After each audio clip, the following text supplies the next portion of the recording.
Hello all, இன்னைக்கு நம்ம என்ன பார்க்க போறோம்னா ரோல்டாலோட Danny the champion of the world. வாங்க இப்போ நம்ம வீடியோக்குள்ள போகலாம்.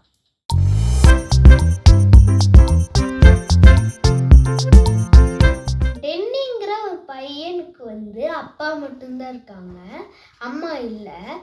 அப்புறமேல அவங்க காரை ரிப்பேர் பண்ணுறாங்க. அப்புறமேல அவனுக்கும் கார் இன்ஜின்ஸை ரிப்பேர் பண்ண பிடிக்கும். அப்பாவுக்கு அட்வென்ச்சர்னால் ரொம்ப பிடிக்கும். அட்வென்ச்சர் போனதெல்லாம் டென்னிக்கு ஸ்டோரியாக சொல்லுவார். ஒரு நாள் நைட்டு டென்னி அவங்க அப்பாவை பார்க்கலான்னு எந்திரிக்கும் போது அவங்க அப்பாவை காணோம். அவங்க அப்பா எங்கே அப்படின்ட்டு அவன் தேடிட்டு இருக்கான். டார்ச் எடுத்துட்டு அப்புறமேல் வீட்டை விட்டு வெளியில் வரான். வெளியில் தேடிட்டு இருக்கான். தூரத்தில் யாரோ டக்கு டக்குன்னு வர மாதிரி ஏதோ சத்தம் கேட்குது. அது யாருன்னு அவன் உத்து பார்க்கும் போது தான் தெரியுது அவன் அவங்க அப்பான்னு. அப்புறமேல அவங்க அப்பா, டென்னி நீங்கள் இப்போ என்ன பண்ணிகிட்டு இருக்க இங்கே நேரத்தில் அப்படின்ட்டு அவர் உள்ளே கூட்டிகிட்டு போகிறாரு. நீங்கள் எங்கே போயிட்டு வந்திருந்தீங்க அப்படின்னா, நான் அந்த ஃபாரஸ்ட்குள்ளே போயிட்டு வந்திருந்தேன் அப்படின்னாரு. எதுக்கு போயிட்டு வந்திருந்தீங்க அப்படின்னதுக்கு மேலே அவங்க அப்பா சொல்கிறாங்க, யார் இந்த லேண்டெல்லாம் வச்சுருக்காங்க அப்படின்னு அவங்க அப்பா கேட்குறாங்க. மிஸ்டர் விக்டர் ஹான்சல் அப்படின்னு டேனி சொல்கிறான்.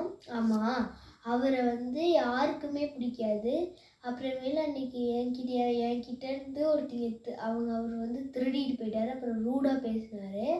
அதனால அவரோட பேர்ட்ஸ் எல்லாம் நான் பிடிக்க போயிருந்தேன் அப்படின்னு அவர் சொல்கிறாரு. பட் அது தப்பு இல்லை அப்படிங்கிறாரு.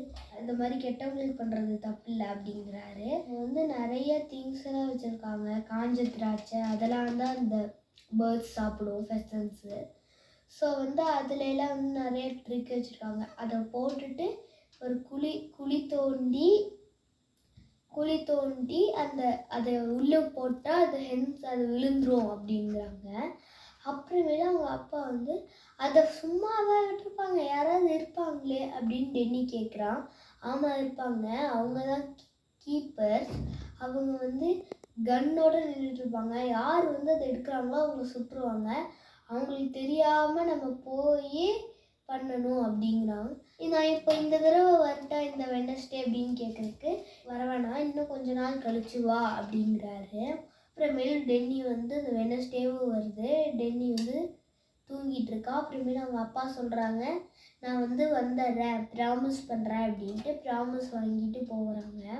அவர் ப்ராமிஸ் பண்ணாருன்னா கண்டிப்பாக வந்துடுவார். ஆனால் அவர் 2 மணி நேரத்தில் வரவுனர் 3 மணி நேரம் ஆச்சு, வரவே இல்லை. அதனால் டென்னி வேறு வழி இல்லாமல் அவனோட டார்ச் லைட்டை எடுத்துகிட்டு அவனோட கோட்டை போட்டுட்டு அவன் வெளியில் வரான் அந்த ஓங்காவை விட்டு. அவனோட அப்பா அங்கே இருக்கிற ஒர்க் ஷாப்புக்கு வந்த ஒரு காரை அவனுக்கு ஓட்ட சொல்லி தந்திருக்காரு. ஸோ ஆனால் அவர் வெளியில் ஓட்ட அவனுக்கு சொல்ல தெரியல. அதனால் அவன் வேறு வழி இல்லாமல் அந்த கார் எடுத்துகிட்டு போயிட்டு கடைசியாக அந்த இடத்துக்குள்ளே போகிறான். அவன் ரொம்ப அமைதியாக இருக்கான், இல்லைன்னா கீப்பர்ஸ் சுட்டுருவாங்கன்ட்டு. அப்புறமேல் காரை ஒரு இடத்துல நிறுத்திட்டு அப்பா அப்பான்னு கத்திட்டு இருக்கான். அப்புறமேல ஒரு இடத்துல டென்னி அப்படின்னு ஒரு சத்தம் கேட்குது. அது அவங்க அப்பான்னு அவனுக்கு தெரிஞ்சிடுது. அப்புறமேல அவன் அதை நோக்கி போகிறான். அப்புறமேல அவங்க அப்பா ஒரு குழிக்குள்ளே விழுந்து கையில் டேமேஜ் ஆகி கிடக்குறாரு. பேபி ஆஸ்டினில் அதாவது அந்த காரில் ஒரு ரோப் இருந்ததை அவன் பார்த்துருக்கான். அதை அவன் எடுத்துகிட்டு அவங்க அப்பாவை போட்டு அவங்க அப்பாவுக்கு ஹெல்ப் பண்ணுறான்.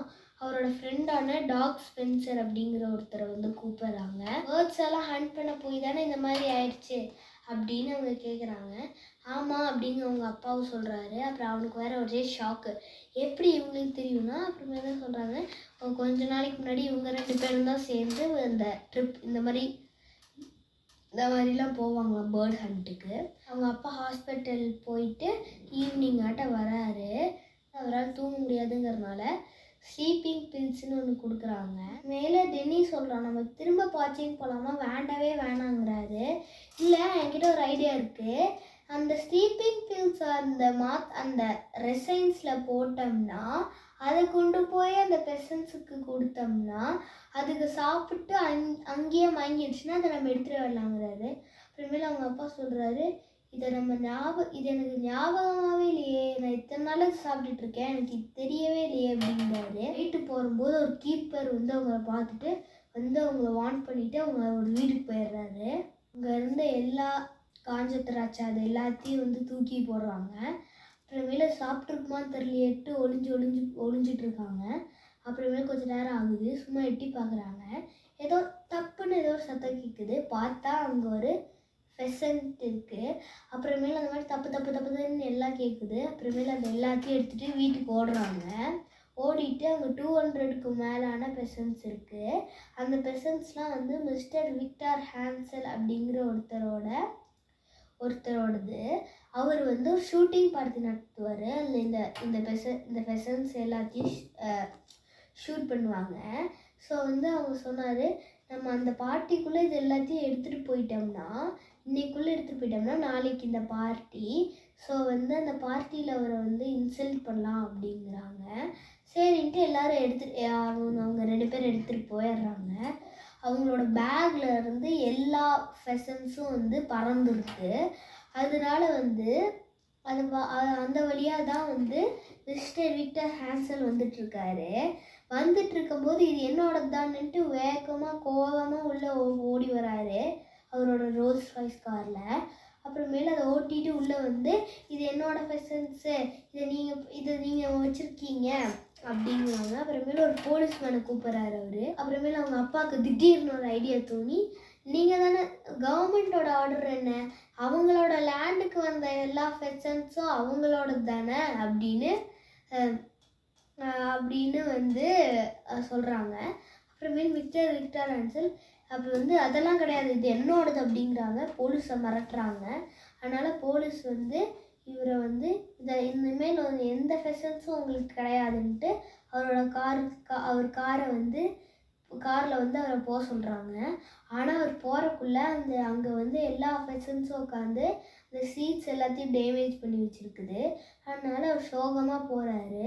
அப்புறமேல அவங்க எல்லாருமே அதை விற்று ரொம்ப ஜாலியாக இருக்காங்க. அதோட இந்த கதை முடியுது.